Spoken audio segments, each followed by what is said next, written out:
এখন যে জিনিসটা দেখাতে যাচ্ছি, যে ট্যাক্স কালেক্টরকে আমরা কমিশন দেব কিভাবে, মানে ট্যাক্স কালেকশন পোর্টালে আমাদের ডেটা থাকবে বা কমিশন দেবো কি করে। আমরা প্রথমে এই ট্যাক্স কালেকশনে ক্লিক করব। এইখানে ক্লিক করার পর আমরা অ্যাকশনে যাব। অ্যাকশনের মধ্যে আমরা ভিউতে যাব।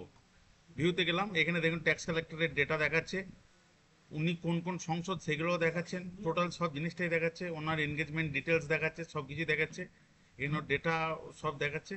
এখানে দেখুন দুটো ট্যাক্স কালেক্টর থাকলেও এখানে তার আলাদা আলাদা দেখাবে। এখানে এই ভদ্রলোক ট্যাক্স কালেক্টর কালেকশন করেছেন কত, 2,22,283, আর ওর রিকনসিল হয়েছে 1,72,262। তার মানে উনি 1,72,262 রিকনসিল হয়েছে, মানে এটা ব্যাংকে ঢুকেছে বা ঢুকবে। তাহলে এখানে দেখুন ওর এটার মধ্যে টোটাল কমিশন হচ্ছে 33,752 টাকা। কী করে হচ্ছে? প্রথম 6,000-এর 10%, দেখুন 600 টাকা। তারপর দ্বিতীয় 2,000-এর 15%, এটা 3,000 টাকা। আর বাকি 20%, এটা রুলস। মানে মোট 32,852 টাকা, 20% ধরলে। এবার এগুলোকে যোগ করে ওনার টোটাল কমিশন কালেকশন হয়েছে 33,752 টাকা হয়েছে। এখন ওনাকে পেড করেনি। এবার পেড করতে গেলে কি করতে হবে?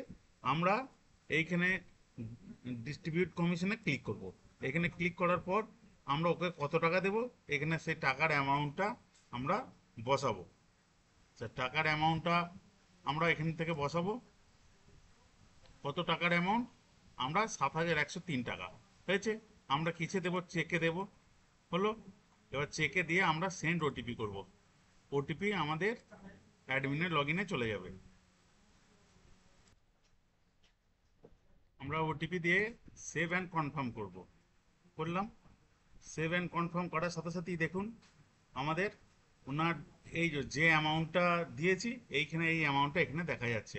এখানে একটা জিনিস দেখুন, ওনার 7,103 টাকা দিলাম, চেকও দিয়েছি, কিন্তু এখানে চেক নাম্বার এনে পড়েছে, কারণ চেক নাম্বারটা এখনো এখানে অ্যাক্টিভ হয়নি। আর এখানে স্টেটাস পেন্ডিং আছে।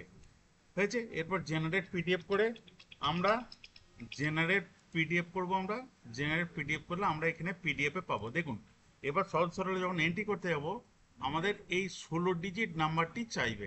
এই 16 ডিজিট নাম্বারটি চাইবে। হয়েছে। এই নাম্বারটি আমরা তাহলে কপি করে নেব। এই 16 ডিজিট নাম্বারটি, এই নাম্বারটি আমরা কপি করে নেব, 16 ডিজিট নাম্বারটি। এটা এরপরে আমরা এখান থেকে যাব সহজ সরল পোর্টালে। এরপরে আমরা সহজ সরলে এলাম। সহজ সরলে আসার পর আমরা কি করব? ওনাকে যেভাবে পাসপোর্ট পেমেন্ট করি একইভাবে পাসপোর্ট পেমেন্টে যাব। পাসপোর্ট পেমেন্টে গেলাম। পাসপোর্ট পেমেন্টে গিয়ে এরপর আমরা ওনার যে ডেটে পেমেন্ট আছে আমরা সেই ডেটেই গেলাম। আমরা 8 তারিখে গেলাম, এখানে নান গেলাম, এখানে আদার্স গেলাম, এখানে ওন ফান্ড যেভাবে আমরা দিই ওন ফান্ড মিসলেনিয়াস গেলাম, এখানে আমাদের জিপি ট্যাক্স কালেক্টর ওই কমিশন, এইটা আমরা যখনই সিলেক্ট করবো দেখুন এখানে আইডি নাম্বারটা চাইবে। এরপর এই আইডি নাম্বারটা আমরা কোথা থেকে পাবো? এই আইডি নাম্বারটা আমরা এই 16 ডিজিট আইডিটা, 15 ডিজিট আইডিটি আমরা এখান থেকে কপি করে আমরা ওইটাতে বসিয়ে দেবো। এখানে আইডি নাম্বার দিয়ে দেবো। যখনই আইডি নাম্বার দিয়ে দেবো, ভেরিফাই সাকসেসফুলি হয়ে গেল। সঙ্গে সঙ্গে দেখুন আমাদেরকে আর কিচ্ছু এখানে এন্ট্রি করতে হলো না, অটোমেটিক নিয়ে নিল। পাসপোর্ট পেমেন্টে শুধু ন্যারেশনটা লিখে দেবো, tax commission tax collector to tax COLLE হয়েছে, এটা লিখে দেবো।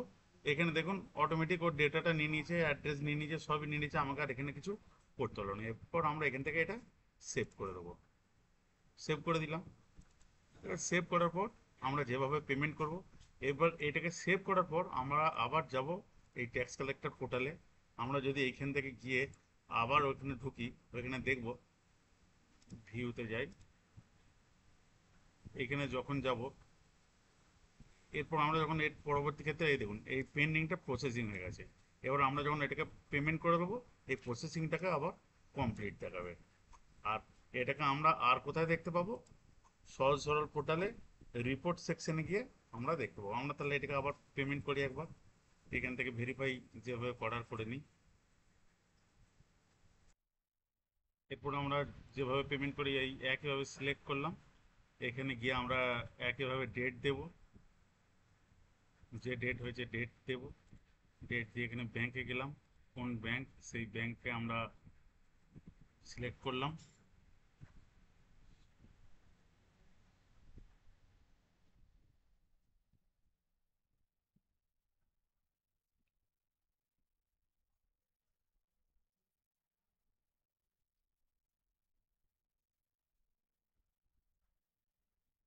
দেখ, আমরা এইভাবে দেওয়ার পর যখনই সেভ করব, আমাদের এখান থেকে পেমেন্টটাও হয়ে যাবে। আর আমাদের এখানে রেজিস্টারের মধ্যে প্রপার্টি ট্যাক্স রিপোর্টে গেলে আমরা এখান থেকে যখন ডেট দেব, এখান থেকে যখন ডেট দেব, তখন আমরা ওনাকে কি কি দিয়েছি এখানে আমরা রিপোর্ট দেখতে পাবো। রিপোর্ট সেকশনে এসে আমরা রিপোর্টটি দেখতে পাবো পেমেন্ট করার পর। Thank you.